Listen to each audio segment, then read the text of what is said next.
el doctor José Eduardo de Resende.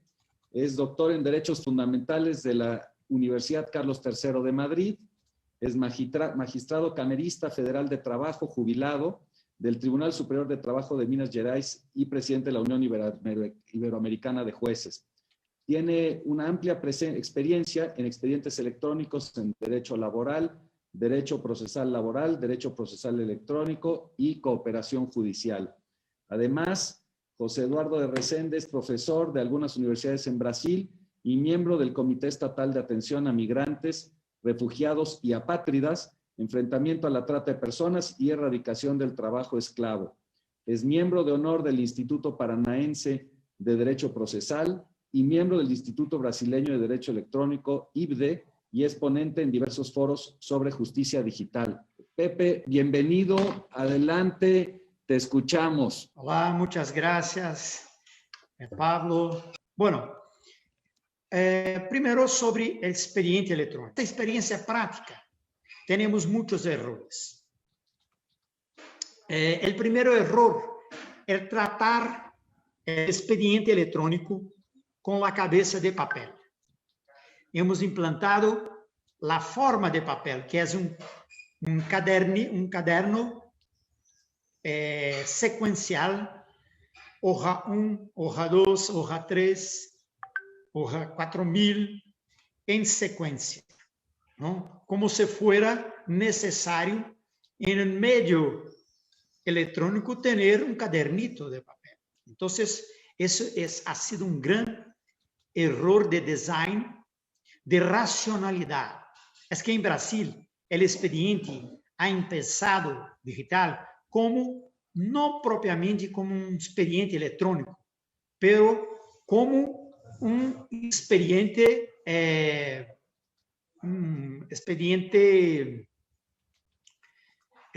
escaneado, copiado. Ha empezado así. Entonces, esta lógica del papel ha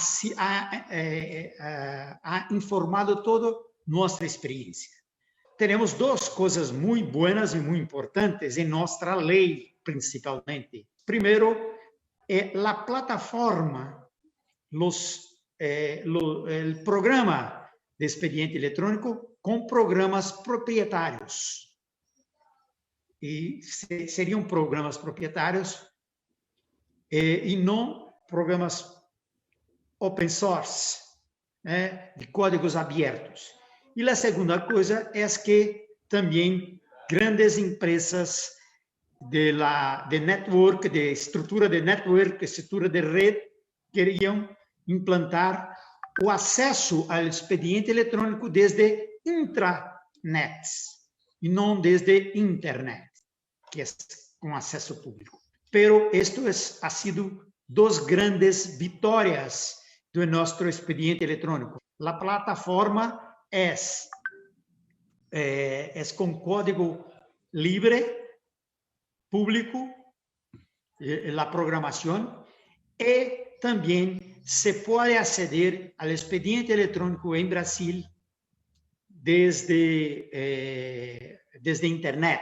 Tenemos errores y tenemos buenas cosas acá para nuestra experiencia. Pero también creo que es un tema importante, no voy a hablar sobre eso, pero es un tema importante para los juristas, que es desarrollar una teoría general para el expediente electrónico, para el proceso electrónico. Hemos hoy ya desarrollado 10 principios distintos y específicos que informan el expediente electrónico. Entonces, la teoría jurídica procesal tiene que se preocupar con eso. Otra experiencia importante es el tema de la inteligencia artificial en el Poder Judicial. Ya tenemos más de 10 o 15 algoritmos de inteligencia artificial en funcionamiento en el Poder Judicial de Brasil. De varios tipos. No es un algoritmo, una inteligencia general, es muy especial para cada caso específico, porque es una inteligencia artificial débil, no es fuerte, ¿no? Es llamada inteligencia artificial débil. Entonces, es muy específica para casos específicos. Está en desarrollo más o menos más 70 algoritmos específicos para 70 tipos, modalidades distintas de expedientes, de casos, ¿no? El Consejo de Europa tiene también un buen grupo de estudio que ha presentado también 5 grandes principios que deben formar la inteligencia artificial en el Poder Judicial. Hemos basado esta resolución, que es obligatoria para los tribunales en Brasil, mucho en los 5 principios del grupo de estudio de la Unión Europea. ¿Sí? Entonces, como publicidad y transparencia, no discriminación, respeto a derechos fundamentales, gobernabilidad y calidad, seguridad de los datos, control del usuario, los usuarios, los justiciables y los jueces y los funcionarios tienen que tener el poder de cambiar el algoritmo y todo, pero tiene también una transparencia de todo, la responsabilización de todo, todo es muy importante. Pero hay un artículo 20 que me parece que es único en el mundo y que es muy importante. Este artículo 20 de la resolución 332 del Consejo Nacional de Justicia de Brasil impone que en la composición de los equipos para investigación, desarrollo, implementación de soluciones computacionales que se utilicen inteligencia artificial en el Poder Judicial de Brasil, es necesario que este equipo tenga diversidad de raza, de género, de etnia, de orientación sexual, con personas con discapacidad, de distintas generaciones y otras tantas formas de diversidad. Inteligencia artificial son opiniones codificadas.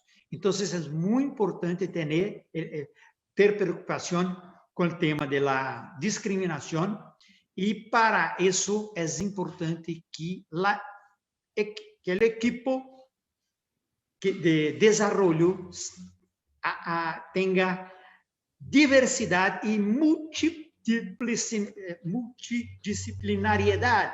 Es decir, hay que tener informáticos, hay que tener juristas, científicos, políticos, sociólogos, historiadores, hay que tener un equipo de todo.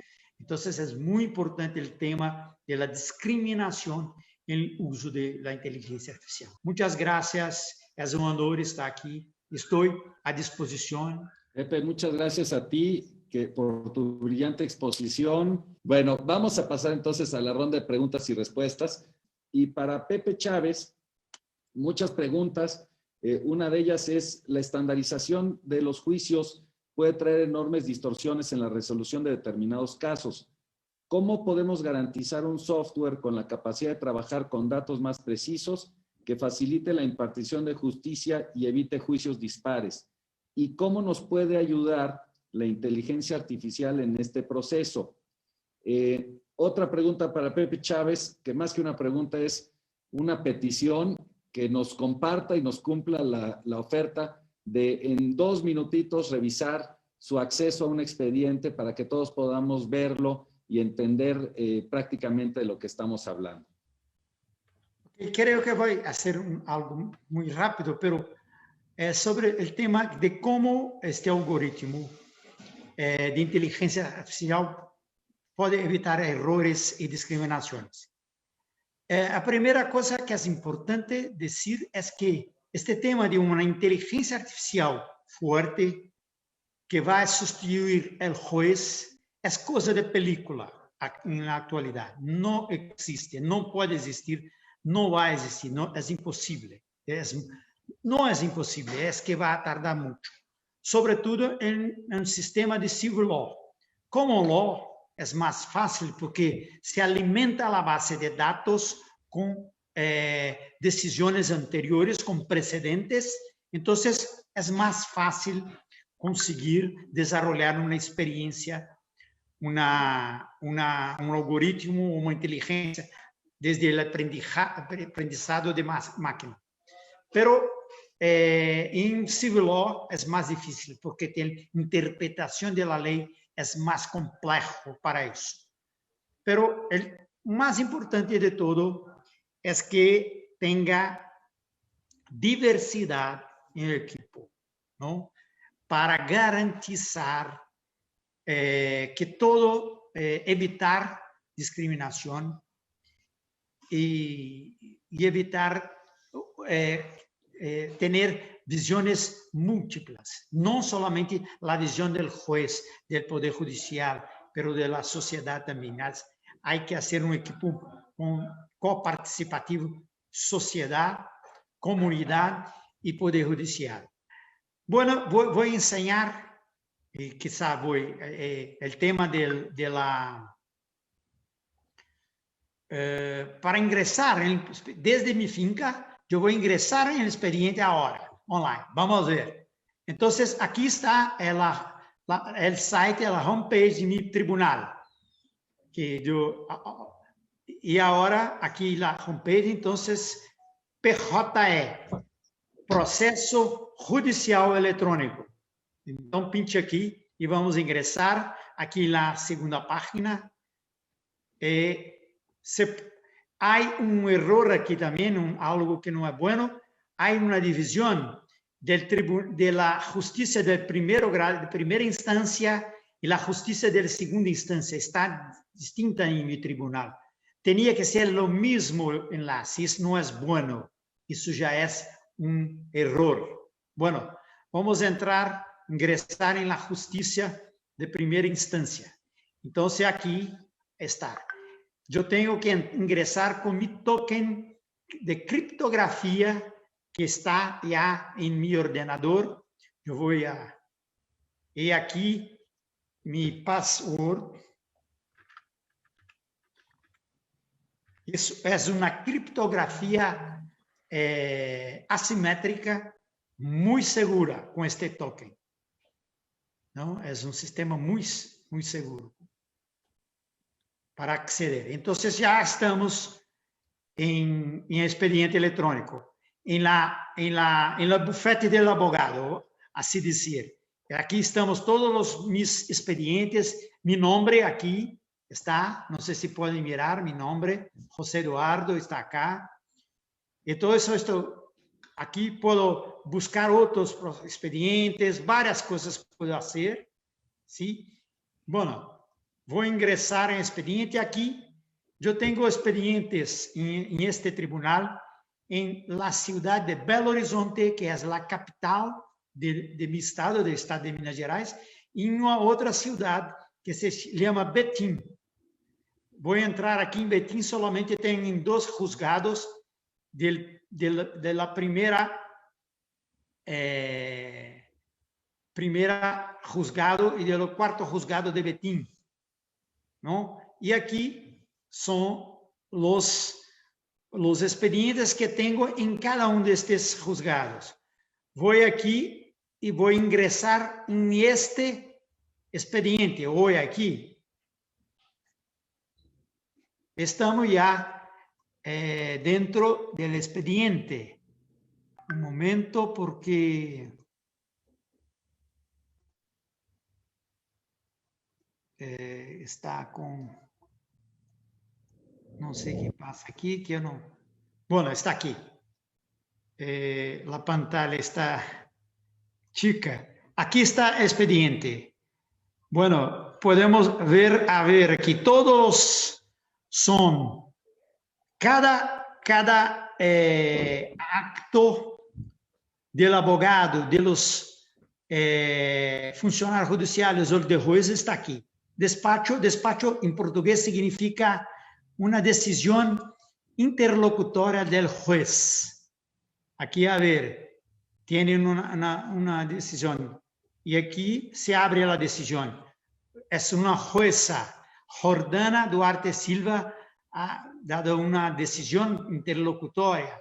Bueno, y aquí tiene algo interesante. Si miran aquí, pueden ver un PDF acá. Entonces, si hago un clic acá, yo bajo para mi ordenador todo el contenido del expediente electrónico. Entonces, el abogado tiene todos aquí, está, como está, aquel expediente está aquí en PDF. Entonces, aquí se un sumario del expediente, todos los termos, la petición inicial, defensa, documentos, una sentencia, a la sentencia del juez, está acá. Entonces, todo se mira acá. Y además tenemos sistemas electrónicos de inteligencia artificial para hacer bloqueos bancarios. Entonces, voy a salir. Para hacer bloqueos bancarios en todo el país. Bloqueos de inmuebles también en todos los notarios del país. Se puede desde el juzgado, con un clic, se puede bloquear dinero en todas las agencias de bancos del país. Todos. Tenemos 5.000 ciudades en Brasil, ¿no? En las agencias, en las 5.000 ciudades. Entonces, es un sistema muy eficiente para bloqueo de dinero, para ejecución de sentencias. Eso es muy bueno, muy efectivo. Bueno, entonces eso estoy a disposición si hay alguna tema más. Muchas gracias. Viene una pregunta que me parece interesante y que quisiera yo confrontar con ustedes, que dice lo siguiente: la industria tecnológica quiere monopolizar y comercializar sus productos, dejando de lado la sustentabilidad de la fuente de trabajo de las personas, de los abogados y de los jueces. Esta pregunta me parece que sintetiza la preocupación de mucha gente y la reticencia de mucha gente para la implementación de nuevas tecnologías en algo tan delicado como la impartición de justicia. A partir de la experiencia que ustedes tienen ya desde hace tantos años en Brasil, este es un negocio de unos cuantos, es un negocio de los que implementan la tecnología en perjuicio de quienes aspiramos a un mejor sistema de justicia, o es una verdadera aportación, toda la justicia digital y después la implementación de algoritmos de inteligencia artificial para la eficientación de este delicadísimo y tan importante servicio público. Pablo, la experiencia práctica de Brasil demuestra que la informatización del expediente, el uso de la inteligencia artificial no ha arrojado personal, recursos humanos, no. Y no ha disminuido mucho el trabajo. Ha tornado a dejar el expediente más rápido. Pero, ¿qué pasa? El magistrado es un agujero, no sé cómo se habla en castellano, humano del expediente electrónico, porque todo llega más rápido para el fallo del juez. Entonces, ¿qué pasa? El juez necesita de más asistentes, de más letrados para apoyo, pero hay un cambio. No necesita tanto de funcionarios judiciales para actos formales, porque el sistema hace, pero el juez necesita de más letrados porque tiene más temas para fallar, ¿no? Entonces necesita de más, para tener más. Entonces, no o sistema eletrônico não diminui na necessidade humana. A experiência de Brasil é assim, não diminui a necessidade personal humana, não? Agora, hemos visto desde um ponto de vista de los abogados um problema que me parece grave, que é que el sistema de disputa online, esses grandes bufetes que demandam temas de expediente em massivos, não? De volume, de grande volume. ¿Qué pasa? Contratan abogados com sueldos muy bajos, porque tornan el servicio muy mecanizado, ¿no? Como que se torna un humano robotizado, que hace muchas cosas que el robot, que la máquina no consigue hacer, pero de cierta forma son un poco repetitivos. ¿Y qué pasa? Los sueldos de los abogados, de los grandes bufetes, han rebajado a una rebaja del sueldo de los abogados. No sé si existe esta palabra en castellano, la precarización. ¿Está correcto, Pablo? Precarización. Se torna más precario el trabajo del abogado, las condiciones de trabajo, la remuneración del abogado. Hay una cierta, se dice muy en Brasil, la uberización del trabajo del abogado en Brasil. Y una uberización con una precarización de la remuneración, de las condiciones de trabajo del abogado. Entonces, este tema hay que tener una atención para eso, ¿no? Para eso me parece importante. Yo como magistrado laboral, como experto en derecho laboral, tengo muchas preocupaciones con la calidad de los derechos laborales, ¿no? Son derechos que no son dádivas divinas, son frutos de muchas luchas, de muertes, de muchas luchas duras. Entonces, me preocupa un poco este tema de la precarización del trabajo del abogado en estos grandes bufetes, porque decorrente justo del expediente electrónico. Casi todos ya están trabajando en casa, home office, y entonces es bueno, trabajar en casa es bueno, pero no es bueno mezclar la vida con el trabajo, ¿no? Porque no hay más un horario de inicio y término de la jornada, es un horario de trabajo continuo. Ese me parece es un tema de preocupación.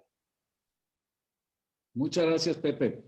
Bueno, hay una insistencia también en las preguntas que recibimos en relación con las herramientas de inteligencia artificial que actualmente se están usando en los sistemas judiciales. A nuestro magistrado Pepe Chávez obviamente le preguntaremos de estas herramientas que él nos comentaba en su exposición, cuáles son las que él considera más importantes y que han dado mejores resultados y qué riesgos implican para ambos expositores el uso de estas tecnologías. Pepe, ¿quieres comentarnos brevemente la experiencia en Brasil respecto a algún algoritmo en específico? Sí, creo que me parece muy interesante. Tenemos 13 herramientas electrónicas, ni todas con inteligencia artificial, pero algunas sí, para, no sé si en castellano la palabra ejecución de sentencia patrimonial. Son herramientas contra blindaje del patrimonio, ¿es correcto? decir, blindaje del patrimonio, sí. Es que ocultar el patrimonio de la justicia. Entonces, tenemos 13 herramientas electrónicas y hoy por hoy es muy difícil ocultar patrimonio desde otras personas, ¿no? Desde com outros, é quase impossível. Para ocultar patrimônio hoje, em Brasil, solamente desde Bitcoin ou em outro país. Porque em Brasil não é mais possível ocultar, porque se pode descobrir tudo com ferramentas de inteligência artificial para blindaje patrimonial en las cuentas bancarias, en los notarios para ver las procuraciones que uno pasa, que todas las procuraciones que están en los bancos, si una persona movimenta una cuenta bancaria en nombre de otra, todo se hace un cruce y es imposible hoy no ser detectado por las herramientas de blindaje, contra blindaje patrimonial, ¿no? No se puede ocultar más patrimonio en Brasil. Es muy, muy difícil. El problema que muchas veces son sistemas opacos, o sistemas que no sabemos cómo descubren estas cosas, y es un problema desde el punto de vista del derecho garantista, de derecho de defensa, ¿no? Todo, desde un punto de vista de los derechos humanos, estas herramientas tienen problemas, ¿sí? Son algunos aspectos muy buenos, pero tenemos problemas de opacidad en los algoritmos, de cómo se hacen. Entonces, la persona es, de cierta forma, un expediente, un proceso un poco neokafkaniano. Es un neokafka, un Kafka digital, porque no se sabe cómo va a ser la cosa, es complicado. Pepe, muchísimas gracias. Creo que este tema, por supuesto, que nos da para muchas más reflexiones.